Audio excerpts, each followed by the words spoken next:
بسم اللہ الرحمن الرحیم۔ السلام علیکم ناظرین۔ جب کسی قوم کے اوپر خدا تعالیٰ کا عذاب ہو تو وہاں پہ پھر جو کہتے ہیں نا کہ رائے شماری یا سیاست، وہ بھی جو سی ہے وہ ایک قسم کی ختم ہو جاتی ہے، اور حکومتیں جو سی ہیں وہ بھیک میں ملتی ہوں، یعنی کہ اسٹیبلشمنٹ یہ فیصلہ کرتی ہو کہ کس نے حکومت کرنی ہے، کس نے آنا ہے، کس نے جانا ہے، کس نے کتنا عرصہ رہنا ہے، اس کو بغیر کسی وجہ کے بعض دفعہ نکال بھی دیتے ہیں۔ کوئی کام کر رہا ہو تو اس کو نکال دیتے ہیں اور ان کو پتہ بھی نہیں لگتا کہ ان کے ساتھ ہوا کیا ہے، اور وہ الیکشن بھی ایسے ہی جیتتے ہیں۔ میں بات کروں گا پرویز الہی کی کہ پرویز الہی کے پاس 10 سیٹیں تھیں اور اس کو کبھی سوچا بھی نہیں تھا اس کے کہ اس کو حکومت ملے گی، بس وہی جوڑ توڑ اور بےایمانی، دھوکے بازی، یہی کچھ کرتے رہے۔ وہ بہرحال اس کی قسمت میں تھا کہ وزیر اعلیٰ پنجاب بننا۔ منصوبہ بندی کوئی نہیں تھی۔ جب منصوبہ بندی نہ ہو تو پچھلے دنوں جیسا اس نے بیان دیا ہے کہ میں ایک مسجد بناؤں گا بلو ماسک کی طرح کی، اور وہ ترکی سے لوگوں انجینئرز کو لے کے آؤں گا، اور وہ آئے بھی ہیں یہاں پہ اور دیکھ کے گئے ہیں، اور وہ مسجد بڑی شاندار ہوگی، اور اس کے اوپر ایک تختی لگائی جائے گی جس پہ لکھا جائے گا کہ قادیانیوں کا داخلہ منع ہے، یعنی کہ اگر انہوں نے رہنا ہے پاکستان میں تو جس طرح سے کرسچنز اور ہندو رہتے ہیں اس طریقے سے رہیں، نہیں تو کہیں اور چلے جائیں۔ یہ انہوں نے بیان کیا۔ میں آپ کو وہ بیان بھی دکھاؤں گا، پھر میں دکھاؤں گا کہ جس طرح سے انہوں نے کہا کہ جی ہمارا قادیانی سے نہ دوستی ہے نہ تعلق ہے۔ پھر انہوں نے احمدیوں سے 2 دن پہلے ہی اس سے احمدیوں سے پیسے بھی لیے۔ احمدی آئے ہیں، احمدیوں نے آ کے ان کو ریلیف فنڈ میں پیسے دیے ہیں اور یہ وصول کر رہے ہیں، اور ان کے پرائم منسٹر ہاؤس میں کر رہے ہیں، اور بڑا اچھے طریقے سے انہوں نے ان کو جس طرح سے انٹرٹین کرتے ہیں وہ کیا انہوں نے وہاں پہ۔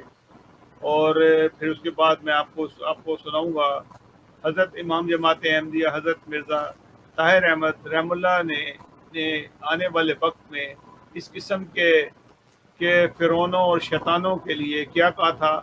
وہ میں آپ کو ان کا بھی کلپ سناؤں گا کہ آپ وہ ضرور سنیے گا، کہ پھر دیکھیے گا کہ ان لوگوں کا حشر کیا ہونے والا ہے۔ اور یہ اس وقت پاکستان اللہ تعالیٰ کے عذاب الہی کی لپیٹ کے اندر ہے۔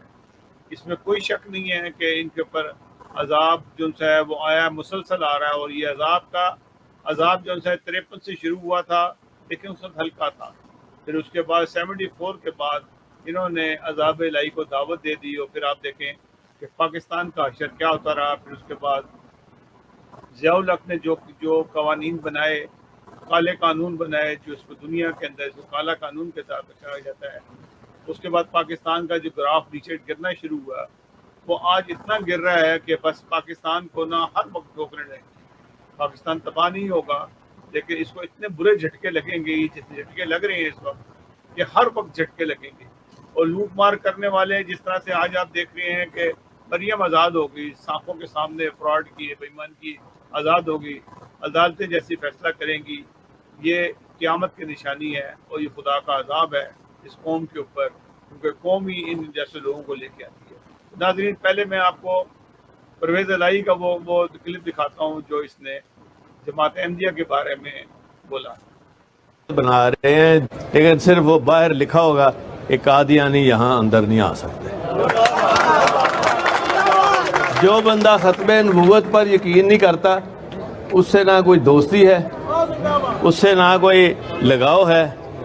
اگر انہوں نے رہنا ہے تو منارٹی میں، جیسے ہم کرسچنوں کو رائٹ دیتے ہیں، ہندوؤں کو دیتے ہیں، تو ان کو ایسا رائٹ ہوگا۔ کسی اور جگہ جانا ہے تو چلے جائیں۔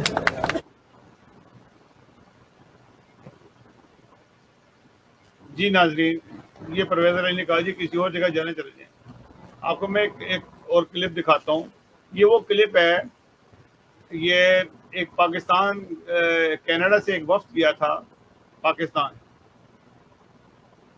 اس کے اندر کچھ بہت سارے احمدی بھی تھے، تاجر احمدی بھی تھے، اور کچھ ممبر آف پارلیمنٹ بھی تھے، جس میں سلمہ زاہد پیچھے نظر آ رہی ہیں، اور بہت سارے اس میں احمدی بھی افراد موجود ہیں اس کے اندر۔ انہوں نے عمران خان صاحب کو 25 ملین یعنی کہ 2.5 کروڑ کا چیک دیا، اس کے لیے سیلاب زدگان کے لیے دیا۔ اور پھر اس کے بعد انہوں نے دوسری ملاقات کی، انہوں نے آپ کو دکھاتا ہوں۔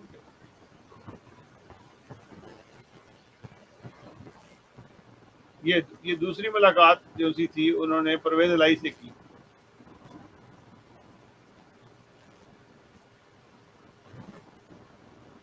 یہ پرویز الہی ہے, اس کو یہ جو چیک دے رہے ہیں ان کا نام ہے عامر خان. یہ کینیڈا میں رہتے ہیں, کینیڈین سٹیزن ہیں, اور یہ پرویز الہی کو چیک دے رہے ہیں. اور ان کا تعلق جماعت اللہ کے فضل سے جماعت احمدیہ کینیڈا سے ہے. ان کو بھی 25 ملین کا انہوں نے چیک دیا, 2.5 کروڑ کا چیک دیا, اور سیلاب زدگان کے لیے چیک دیا. ان کے ساتھ ممبر آف پارلیمنٹ بھی گئے تھے. تو سب سے زیادہ جو پیسے دینے والے تھے اس وقت وہاں پہ سیلاب زدگان کو, یہ احمدی تھے جنہوں نے ان کو جا کے وزیر اعلیٰ تھا ان کو اس کو دیا. یہ کہتے جی ہم نے ان سے دوستی کرنی ہے. میرا خیال ہے کہ شاید لوگوں نے ان کو لان تان کی ہو یا کہا ہوگا یہ احمدیوں نے آپ کو چیک دیے, تو انہوں نے کہا کہ میں کوئی تھوڑا سا ایسا بول دوں جس سے میرے نا جیسے پردہ پوشی ہو جائے. پردہ پوشی تو خدا تعالیٰ ہی کرتا ہوتا ہے, تم پردہ پوشی اپنے خود سے ایسے نہیں کرا سکتے. عامر خان نے ان دونوں افراد کو, عمران خان کو بھی اور اس کو بھی 25 ملین کے چیک دی, یعنی کہ 2.5 کروڑ کے چیک دیے.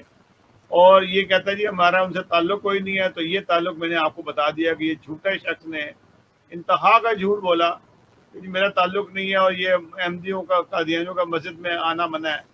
یہ 25 یہ اتنے پیسے لے کے جائے, اس سے آدھے بھی پیسے کوئی لے کے جائے احمدی, تو یہ مسجد میں کیا ہے جوتے چاٹ کے یہ پیسے وصول کریں گے. یہ اتنے گھٹیا ہیں یہ کہ جس کی بات یہ چودھری خاص طور پہ, تو یہ سمجھتے ہیں کہ یہ اس قسم کی بک بک کر کے دنیا میں سرخرو ہوں گے.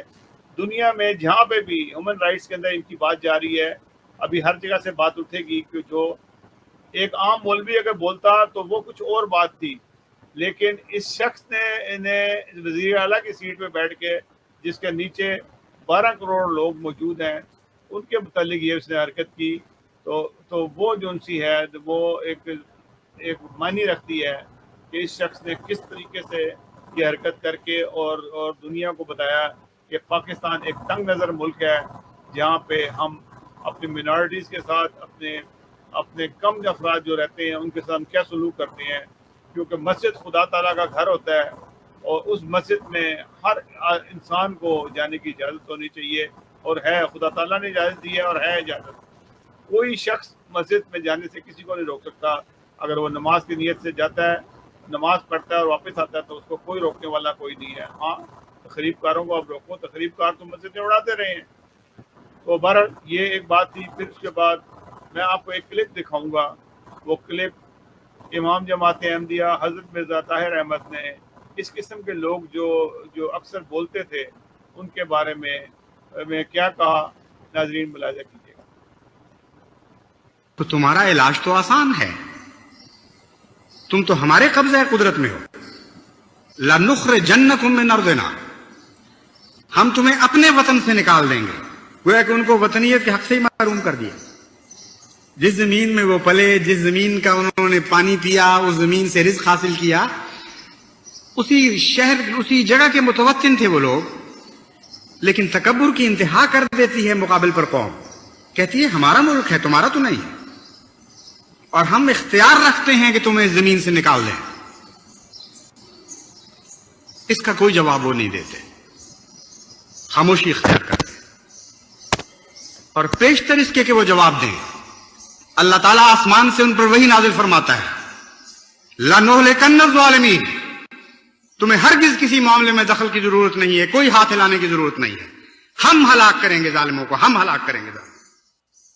یہ آسمان سے ان کو آواز سنائی دیتی ہے, اور فرماتا ہے کہ یہ کس زمین کے مالک بن بیٹھے ہیں, وطن کس کے ہیں, خدا کے سوا کسی کے وطن نہیں ہے, خدا کے سوا کسی کی زمین نہیں. یہ کہتے ہیں ہم تمہیں زمین سے نکال دیں گے, اور ہم آسمان سے تمہیں خوشخبری دیتے ہیں, لَنُسْكِنَنَّكُمْ, ہم تمہیں لَنُسْكِنَنَّكُمُ الْأَرْضَ مِن بَعْدِهِمْ. یہ تو قصہ ماضی بن چکے ہیں لوگ, یہ تو کہانیاں بن جانے والے ہیں. ان کے بعد ہم تمہیں وارث بنائیں گے ان زمینوں کا جن سے یہ نکالنے کا دعویٰ کر رہے ہیں. ذَلِكَ لِمَنْ خَافَ مَقَامِي وَخَافَ وَعِيدِ, یہ شاندار مستقبل اس قوم کا ہے جو میرے مقام کا خوف رکھتی ہے اور میرے وعید سے نصیحت پکڑتی ہے اور استفادہ کرتی ہے. ان باتوں سے ڈرتی ہے جن باتوں سے میں ڈرایا کرتا ہوں. جب خدا تعالیٰ نے وحی کے ذریعے ان قوموں کو یہ پیغام دیا، اور یہ ایک جاری و ساری پیغام ہے، یہ ایسی کہانیاں ہیں جو ہمیشہ دہرائی جاتی رہی ہیں اور ہمیشہ دہرائی جائیں گی، ایک بھی استثناء دنیا ان کہانیوں میں نہیں دیکھے گی۔ پھر اللہ تعالیٰ فرماتا ہے انہوں نے ان سے گفتگو بند کر دی، وَاسْتَفْتَحُوا، اور عرض کیا کہ اے اللہ، فتح تو تیرے ہاتھ میں ہے، ہم نے تجھ پر توکل کیا تھا، تیرا بے انتہا احسان اور کرم ہے کہ پیش طرح کے اس کے کہ ہم دعائیں کرتے تو رجوع برحمت ہوا، اور تو نے آسمان سے ہمیں خوشخبریاں دینی شروع کر دی، بس ہم تجھ سے ہی فتح مانگتے ہیں۔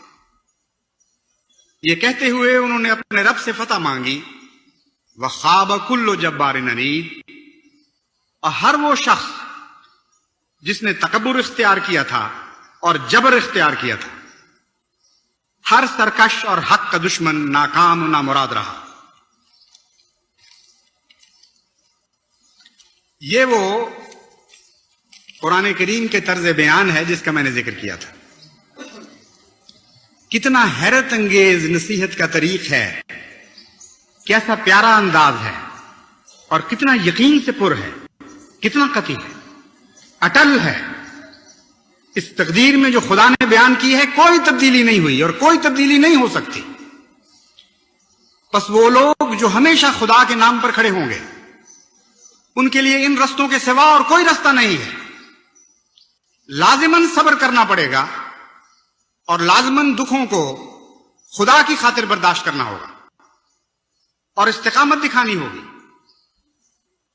اور توکل بھی خدا پر کرنا ہوگا، اور لوگوں کو بتانا ہوگا کہ ہم خدا پر توکل کرتے ہوئے صبر کر رہے ہیں۔ تب ہمیشہ ایسی قوموں کے ساتھ ان کو ایسی قوموں پر خدا کی وہ تقدیر بھی لازماً ظاہر ہوگی جس تقدیر کا اس میں ذکر کر دیا ہے۔ اور کوئی دنیا کی طاقت نہیں ہے جو خدا کی راہ میں حائل ہو سکے۔ جب وہ فیصلہ فرماتا ہے کسی قوم کو فتح دینے کا تو لازماً وہ فتح پاتی ہے، اور جب وہ فیصلہ فرماتا ہے کسی قوم کو ہلاک کرنے کا تو لازماً وہ ہلاک کی جاتی ہے اور قصہ کہانی بنا دی جاتی ہے۔ جی ناظرین، آپ نے سنا، اور یہی سچائی ہے۔ جب لوگ اتنے ظلم میں بڑھ جاتے ہیں تو خدا تعالیٰ ایسی قوموں کے ساتھ کیا کہتا ہے؟ امام جماعت احمدیہ۔ ناظرین، اگلے پروگرام تک اجازت دیجیے گا۔ اللہ حافظ۔